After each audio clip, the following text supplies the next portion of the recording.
Welcome everybody, I'll be right back the show where we take a look at a horror movie, and we've had a string of quite good movies in the last few episodes, Peter, so I thought let's take a look at a bad one. So you've gone for Fright Night 2, which is a film, to be fair, James, when we recorded Fright Night, I think I shat on this. I think I said this was dog shit. Yeah, khaki sequel, I believe, was the phrase you used. You've mentioned it a few times. I really enjoyed this. I wasn't expecting to like this, but I thought this was fun. I thought it was silly. It was very much in the vein of the original Fright Night. I had a blast. I wasn't expecting to, but I had a blast.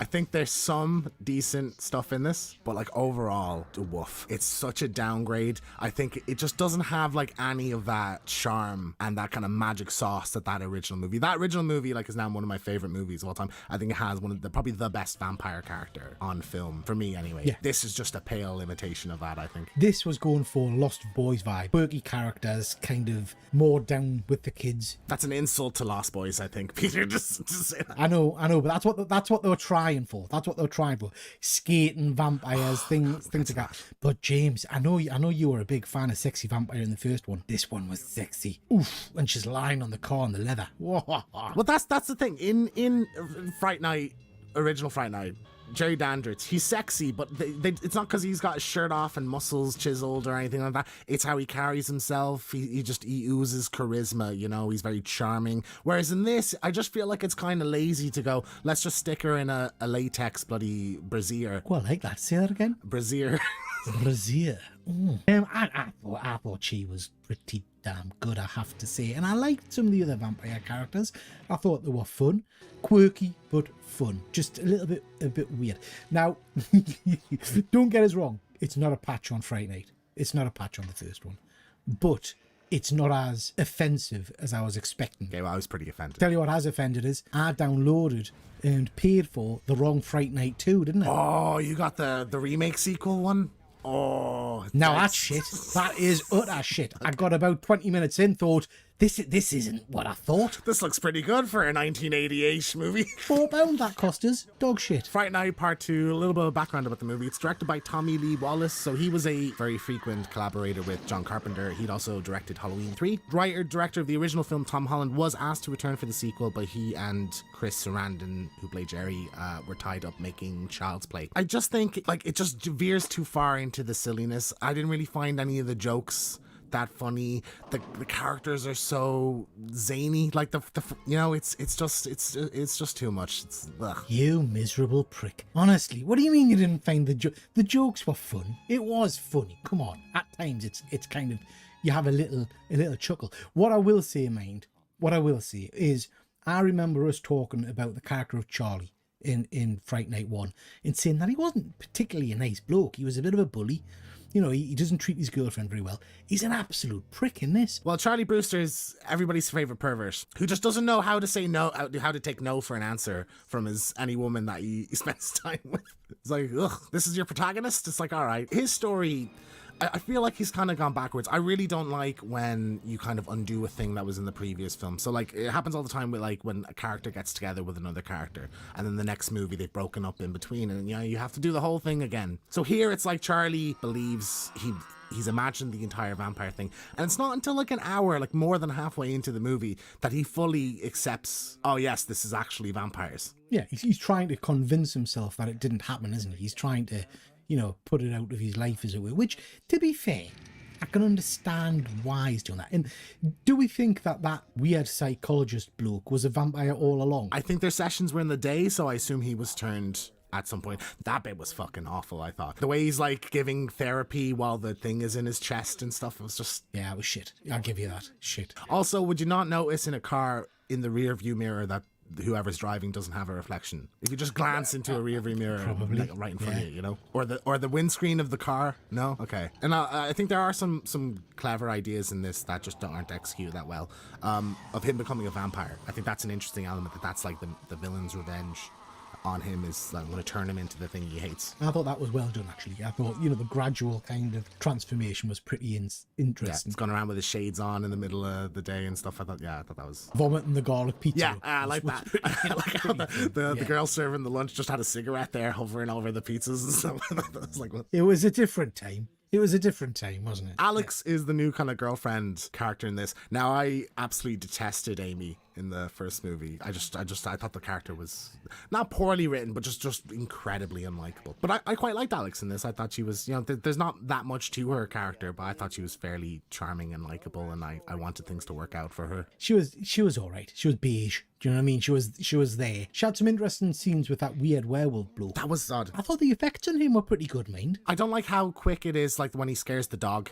I thought that was a bit odd, like that too. It's like I didn't buy it. You didn't buy it. You didn't quite believe the fact that the werewolf scared the dog. Yeah, I'm with you. But also, I think Alex also she's important to the end. She comes in to get Peter Vincent from the mental hospital. I love Peter Vincent. I think he's an amazing character overall. I would have quite happily watched a series of Peter Vincent movies or short stories.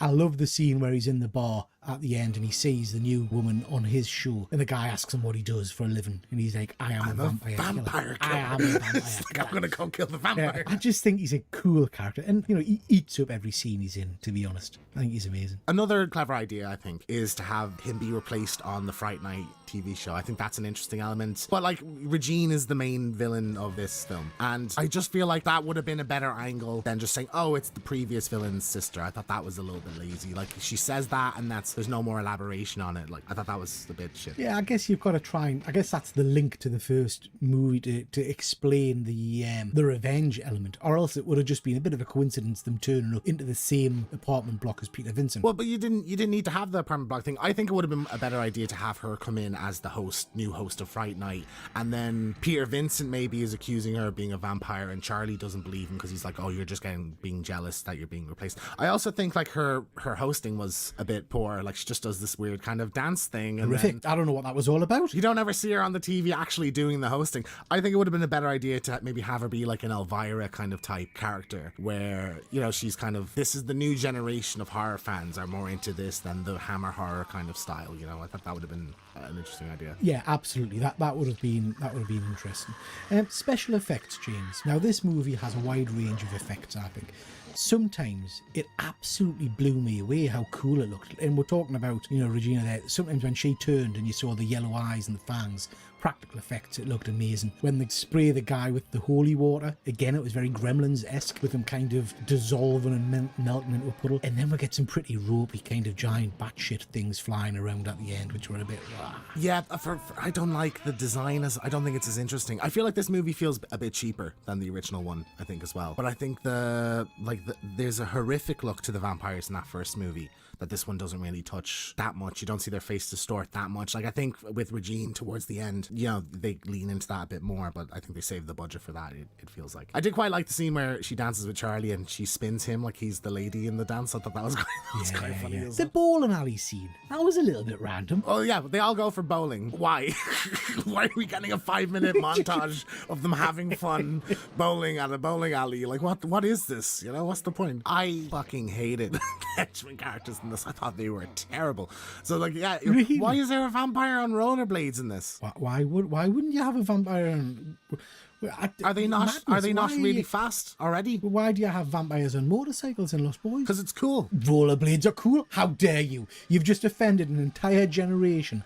I had roller boots and I looked at the dog's bollocks, I tell you. You did. Yeah, and I think the werewolf guy is okay, but I think he's so, like, he's a bit of a fuck up. He's so zany that it makes you just don't really take him seriously. Like, the villain, why would the villain have this kind of guy on her team? And then the bug eater character, like, didn't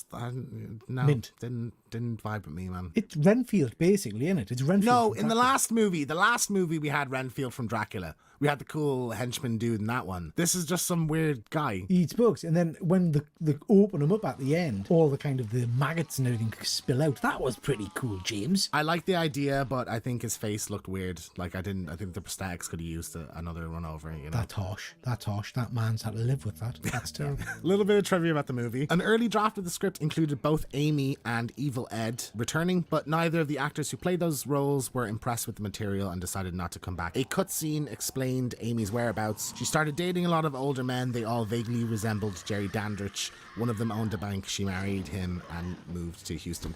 I think that's better off for Charlie and for Amy, I think, in that situation. They're a bit of a toxic couple. It's a little bit dodgy, but isn't it? She's become a bit obsessed with people who look like the guy who turned her and abused her. Well, I think the point of that would be to show that like a vampire's trance something that has long-term impact on you, you know. So I think that's kind of interesting. The werewolf character in this was supposed to be Evil Ed in the original script. So yeah, that's why we have, he turns into a werewolf in the first movie. So that's why. That would have been cool to have him back, mate. I would like to have had him. And again, like I hated him till he turned into a vampire, but he's really cool villainous presence. Another one in the first one that this just doesn't have at all. Josh Richmond, who plays Fritz, the mental patient, improvised the scene where he mops the floor and talks to himself. He was best friends at the time with Robert Downey Jr., and the pair had developed a lingo of their own that no one else could understand, which he used in some of the scenes in the movie. I didn't get that bit, mate. I thought it was weird. He reminded me of Shaggy from Scooby-Doo. And lastly, Roddy McDowall and director Tommy Lee Wallace had an unpleasant lunch with Live Entertainment chairman Jose Menendez to discuss the film's distribution and marketing. Later that evening, the exec was murdered by his sons Lyle and Eric Menendez. As news of the murder swirled around Hollywood the next morning, McDowall phoned Wallace and cracked, "Well, I didn't do it, did you?" God, I mean, it must have been a really sour meeting, like, if you're going to crack a joke the next day about it. Like, as a direct consequence of the horrific tragedy, Part 2 ended up losing its planned countrywide distribution and playing only in one LA and another New York theatre, which directly resulted in its poor box office results and being released almost straight to video. Since all of the movie's planned promos and ads were cancelled as well, most people never even learned of the movie's existence until eventually noticing it in local video stores. You know, it's a shame because I feel like it did do well in the theatres that it played in. And listen, we've shat on it a little bit here, but honestly, I don't think it's as bad as some of the stuff we've watched. It's watchable, it's fun, it's got some decent special effects and some decent characters in it. It's not the dumpster fire I thought it was, so I was quite pleased with it, I have to say. Yeah, I mean, I thought it was okay. Like, I hold that first movie in such high regard that it's like, I think definitely other horror films have a much sharper drop in quality in comparison, like Nightmare on Elm Street 2 or, Halloween 2, I would argue. Well, Halloween 2 is pretty good. Like, I think the villain was the best thing in the first movie for me, so not having him there is just a problem. I don't think it was ever going to compare or top the first film for me. Yeah. I mean, that's just... It's a classic. Every second scene has an iconic line. I can't really quote anything from this film other than references to the first movie. So, is it better than Willy's Wonderland? Yeah, no, it's not. It's not better than Willy's Wonderland. It's not better than Willy's Wonderland. Okay, I think it's better. I can say it though. I think it's better. Just close your eyes. Close your eyes and imagine that scene with the car. They've just been to the tower. It stops. They're sitting. He starts getting it on. You pan up. There's Nicolas Cage lying on the top of the car. Naked? Yeah. Naked. Oh. Welcome to a Fright Night!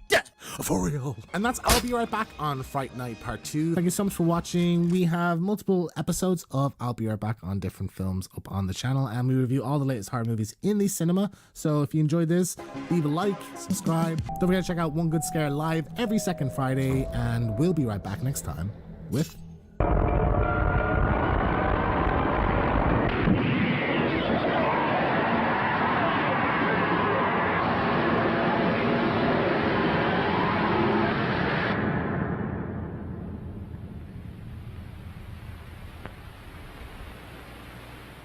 Never, under any circumstances, say, "I'll be right back," because you won't be back.